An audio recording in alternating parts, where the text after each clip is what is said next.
Hi dears, ഇന്ന് മത്തങ്ങ വെച്ചിട്ട് വ്യത്യസ്തമായൊരു രീതിയിൽ നമുക്ക് ഒരു സംഭവം തയ്യാറാക്കാം. അതിന് വേണ്ടി മത്തങ്ങ കഷ്ണങ്ങളാക്കി കഴുകി വൃത്തിയാക്കി ഉപ്പ് മാത്രം ഇട്ട് ആവിയിലാണ് ഞാൻ വേവിച്ചെടുക്കുന്നത്. വെള്ളം തൊടിയിച്ചിട്ടില്ല.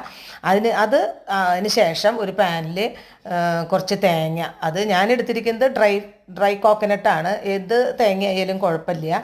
അത് നന്നായി ചുവക്ക വറുത്ത് മാറ്റി വയ്ക്കുക.